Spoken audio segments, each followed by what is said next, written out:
Shalom saudara-saudara yang dikasihi Tuhan. Selamat datang kembali dalam God's News Channel. Dan senang sekali pada kesempatan ini saya boleh menyapa saudara-saudaraku dimanapun saudara berada pada kesempatan saat ini. Seperti biasa, kita akan mendengarkan dan merenungkan kebenaran firman Tuhan. Namun sebelumnya mari kita satu di dalam doa. Bapa, kami datang mengucap syukur pada kesempatan hari ini, hari yang baik yang Tuhan jadikan bagi kami. Tuhan anugerahkan kekuatan, kesehatan pada setiap kami, Tuhan. Terima kasih Bapa untuk setiap kebaikan yang boleh kami terima dalam kehidupan kami. Pada kesempatan ini, kami umat-Mu mempersiapkan hati untuk mendengarkan dan merenungkan kebenaran firman Tuhan. Kiranya Engkau yang menolong kami untuk dapat mengerti, memahami, serta melakukan kebenaran firman Tuhan dalam kehidupan kami, agar kami berjalan sesuai dengan tuntunan-Mu Tuhan hari lepas hari. Berkati firman-Mu, di dalam nama Tuhan Yesus Kristus kami berdoa, kami bersyukur kepada Bapa di sorga. Amin. Puji Tuhan, saudara yang dikasihi Tuhan. Pembacaan firman Tuhan kita pada kali ini terambil di dalam Kejadian pasal yang keempat, ayat yang keempat. Firman Tuhan berkata, Habel juga mempersembahkan persembahan dari anak sulung kambing dombanya, yakni lemak-lemaknya, maka Tuhan mengindahkan Habel dan korban bakarannya itu. Ayat yang kelima, tetapi Kain dan korban persembahannya tidak diindahkannya. Lalu hati Kain menjadi sangat panas dan mukanya muram. Nah, saudara yang dikasihi Tuhan, persembahan kepada Tuhan tidak berbicara tentang apa yang kita persembahkan, berapa banyak yang kita persembahkan, atau sebesar apa yang kita persembahkan kepada Tuhan.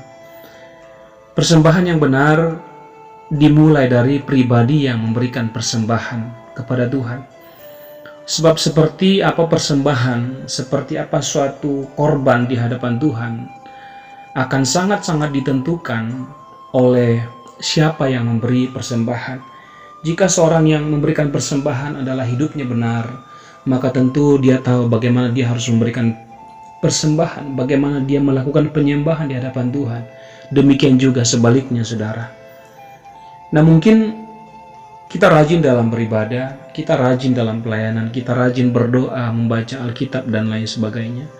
Tetapi mari kita menguji hati kita, untuk apa kita melakukan itu semua? Bagaimana sikap hati kita, bagaimana kehidupan kita saat kita melakukan itu semua di hadapan Tuhan? Nah, saudara, Kain adalah inisiator dalam memberikan persembahan dalam pembacaan kita pada hari ini. Secara kasat mata, kita tidak melihat adanya kesalahan dari apa yang dilakukan oleh Kain. Orang mungkin bisa melihat kita baik-baik saja saat kita beribadah, saat kita melakukan kegiatan-kegiatan agama kita, saat kita mungkin memuji dan memuliakan Tuhan, saudara. Kita lakukan semua kegiatan agama kita totalitas mungkin secara pemandangan manusia. Namun, mari kita uji hati kita. Adakah semua itu kita lakukan dengan ketulusan? Adakah semua itu kita lakukan karena kita cinta atau karena kita mengasihi Tuhan? Ataukah karena memang kita memiliki pengertian yang benar akan apa yang kita lakukan? Ataukah mungkin hanya sebagai satu rutinitas? Ataukah mungkin hanya karena punya motif-motif tertentu di dalam kita melakukan semua itu? Nah, saudara yang dikasihi Tuhan, tidak dijelaskan secara detail apa yang menjadi alasan kenapa persembahan Kain tidak diterima oleh Tuhan. Namun, kita dapat melihat bahwa respon Kain atas hasil daripada persembahannya ketika dia ditolak oleh Tuhan membuktikan bahwa Kain adalah seorang yang fasik.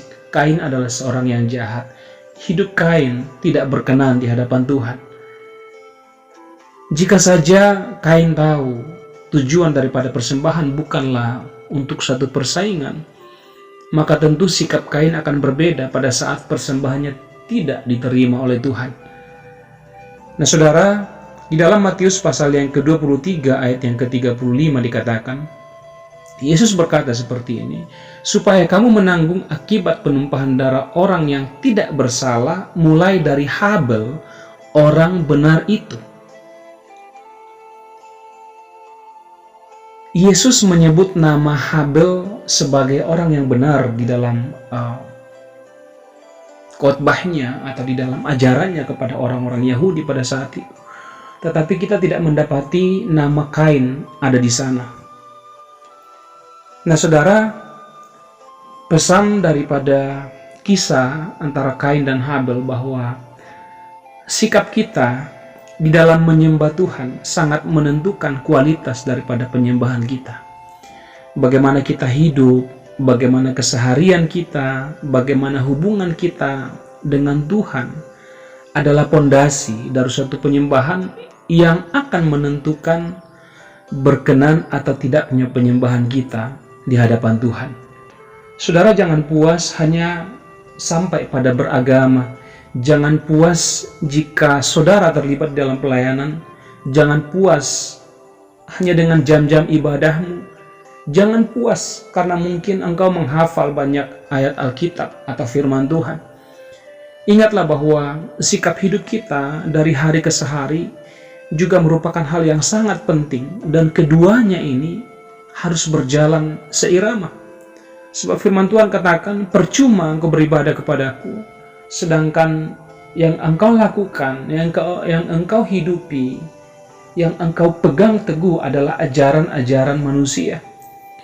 Engkau beribadah kepadaku, tetapi engkau berjalan dengan kekuatanmu sendiri, dengan hikmatmu sendiri. Bahkan seringkali mungkin kita tidak hidup sesuai dengan firman Tuhan.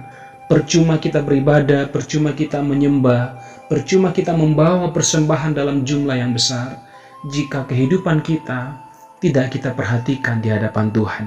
Nah saudara, biarlah kiranya firman Tuhan yang kita dengarkan pada kesempatan hari ini boleh mengevaluasi diri kita di awal tahun ini. Mari kita perbaiki sikap kita, mari kita evaluasi kehidupan kita. Adakah kita berjalan hari-hari ini di dalam perkenanan Tuhan? Adakah kita berjalan sesuai dengan tuntunan firman Tuhan? Atau mungkin kita berjalan dengan kekuatan atau dengan hikmat kita sendiri? Tuhan Yesus memberkati kita semua. Mari sama-sama kita berdoa. Bapa, kami mengucap syukur firman-Mu yang Tuhan sudah sampaikan bagi setiap kami. Biarlah firman ini kiranya boleh menguatkan dan meneguhkan kami kembali Tuhan, agar kami boleh berbenah diri. Mungkin selama ini kami salah, kami keliru di dalam kami menyembah Tuhan. Kami mungkin merasa kami sudah melakukan banyak hal, kami sudah melakukan yang terbaik di hadapan Tuhan. Tetapi dari firman-Mu yang boleh kami dengarkan bersama-sama ya Tuhan, bahwa Engkau lebih tertarik kepada cara hidup kami, kepada sikap hati kami, kepada bagaimana kami menjalani kehidupan kami hari lepas hari, dibanding daripada banyaknya persembahan yang kami lakukan, yang kami berikan kepada Tuhan, tetapi hati kami jauh daripada Tuhan. Terima kasih Tuhan, tolong setiap kami yang mendengarkan kebenaran firman-Mu ini, tolong setiap saudara-saudaraku dimanapun mereka berada pada saat ini ya Tuhan, agar mereka juga boleh berbenah diri, memperbaiki hal-hal yang mungkin masih keliru selama ini di dalam mereka menjalankan peribadatan mereka, mereka menjalankan penyembahan mereka di hadapan Tuhan. Terima kasih Tuhan, terima kasih. Tuntun kami dengan kebenaran firman-Mu, agar apa yang kami lakukan di hadapan Tuhan tidak sia-sia. Terima kasih Bapa, dalam nama Tuhan Yesus Kristus kami berdoa dan bersyukur kepada Bapa di sorga. Haleluya. Amin. Nah baik saudara, demikianlah kebenaran firman Tuhan yang boleh kita dengarkan pada kesempatan ini. Kiranya memberkati kita, kiranya menguatkan kita, dan kiranya semakin menambah semangat kita di dalam kita melayani Tuhan. Sampai jumpa pada renungan firman Tuhan di hari selanjutnya. Tuhan Yesus memberkati kita semua. Shalom.